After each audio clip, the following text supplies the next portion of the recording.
Welcome back. Thanks for staying with us. The Smile Foundation, an NPO that's committed to transforming the lives of children affected by facial abnormalities, and severe burns, has once again brought some happiness and smiles to young children. A team of doctors and surgeons are currently performing a series of operations at the George Hospital in the Western Cape for the Mini Smile Week initiative. To date, over 5,000 children have received life-changing surgeries through the Smile Foundation. This week, the team are performing a series of life-changing surgeries in George. The patients hail from all over the region. It's an emotional time for the little one's parents, which eventually changes from heartbreak to joy. They referred us to the Red Cross Hospital and they made an appointment for us with the Smile Foundation at the George Hospital. Yesterday's operation is only the first. There's still a long road ahead for us.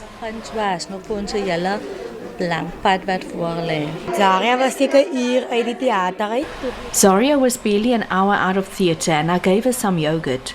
She quickly recovered and is walking around now. Young as they are, these children have faced many challenges. These surgeries aim to restore their confidence and joy. So we have an initiative called the Smile Week. All these doctors come together, we partner in a public hospital or semi-private hospital, and we actually perform surgeries on these children. So we usually get donors. For example, this time around our main sponsor is EXA, and they're sponsoring 17 children for this Mini Smile Week, which means after Wednesday, 17 more children their lives will be changed for the better. This collaboration aims to uplift communities. I think all surgeons and all medical people want to give back. They want to help. That's why we do what we do. And it's terribly frustrating when we can't do that. And it's also very sad when we see the children requiring surgeries and they have to wait long periods of time. So for us coming here, it's a real pleasure. And to give back to the community and also to see them grow, the children, and do well. These surgeries have been performed all over the country since 2007. Segri Chetty, SABC News, George in the Western Cape. Let's expand the conversation. Koketso Modupe, who is the Donor Relations Officer at Smile Foundation, joins us for this discussion. A very good evening to you, Koketso. Thank you for your time. Hi. Thank you so much for having me. A wonderful pleasure, a wonderful opportunity taking place with a series of these life-changing surgeries. How does this initiative aim to leave a lasting impact on the lives of these children? So firstly, I think something that people don't understand is that when a child has a disability, they're not only affected physically, it affects them emotionally as well. So we try and tackle the aspect of emotions, psychoanalysis, and the emotions. So we also have clinical psychologists that help the children pre and post surgery. We try and make sure that the child leaves feeling better and looking better. So that is our overall goal, to improve their lives and to improve the life of the child's family as well.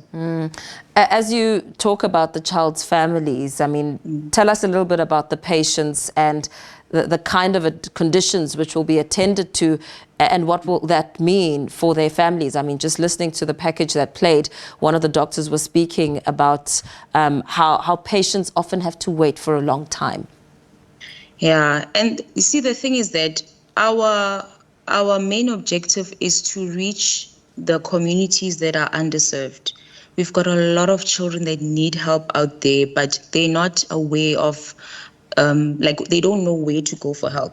A lot of people, when they have a child that's got cleft lip or cleft lip and palate or burns injuries, they try to hide that. And for them, they feel ashamed, like, why is my child like this? Did I do something wrong? So we also do awareness, and a lot of these communities is people that don't know about these situations. So we're also trying to educate that, hey, your child has cleft lip. It's not a problem. It's normal. Let us help you.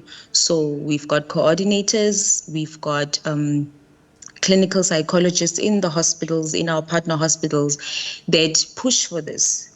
And a lot of these kids as well, they so affected, their self-esteem is so low that some don't even want to go to school because of this. Yeah, very heartbreaking.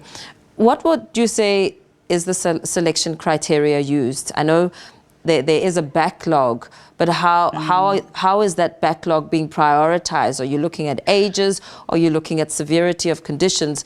What is the focal area? So we've had a backlog since 2020, because you remember, I don't know if you remember, but in 2020, some hospitals, we could not take on as many children because of the COVID conditions. Yeah. So we've been trying to catch up since 2020. And our criteria, we help each and every child who's from 3 months old up until 18 years. Some cases are very complex. So it's not just an in and out situation. They have to go for checkups before, they have to be analyzed before they can even go for the actual operation. And with some surgeries, we need specialized surgeons. So it's not an easy thing. So it varies per case, but we really are trying to push a lot of the children from 2020. That's why we're always reaching out to corporates and asking corporates, hey, come and partner up with us. Let us help these children. And yeah, so far, I mean, it's been going well, but you can never say you've got enough support. Absolutely. I mean, collaboration is indeed imperative in getting the surgeries done. Is there a target? How many children are you hoping to help during this period? Well, for this week, right, yesterday was the first day, and we helped 8 children. So usually in a normal, so this week at George, we are doing the mini smile week. So it's from Monday to Wednesday, but on a normal smile week, it's from Monday to Friday. And in most cases, we help between 25 to 30 kids per week.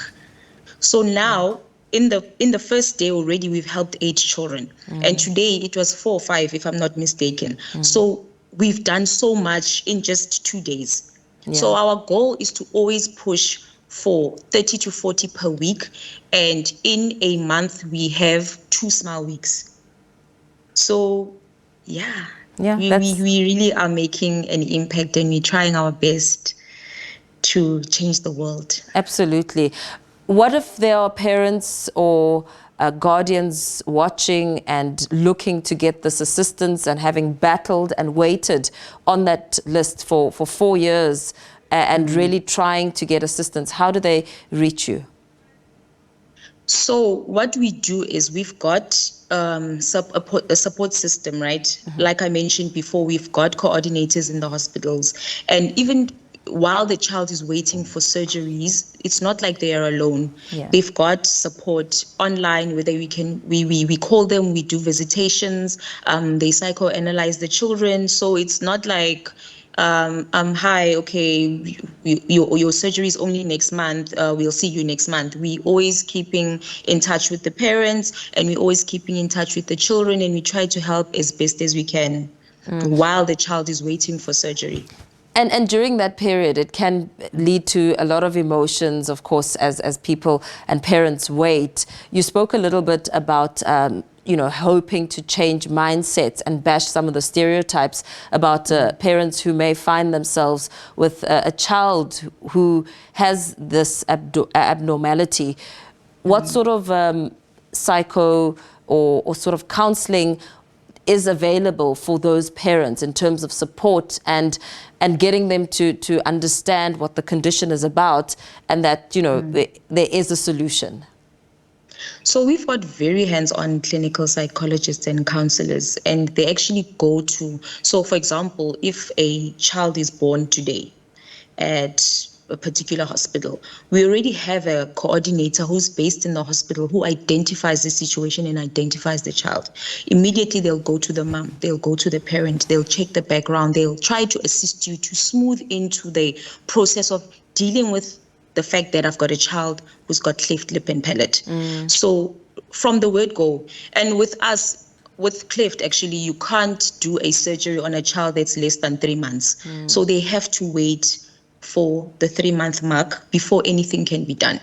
So, I mean, our clinical psychologists, they are very hands-on. They go into the communities as well. They interact with the parents. They explain and they educate the child and the parent that you are beautiful the way you are. There is nothing wrong with you. And it's something that's passing and Yeah. you will be okay. Thank you very much. Thanks for speaking to us. All the best for Not the a problem. week. Thank you so much. Koketso Modupe, who's the Donor Relations Officer at the Smile Foundation, joining us for that discussion.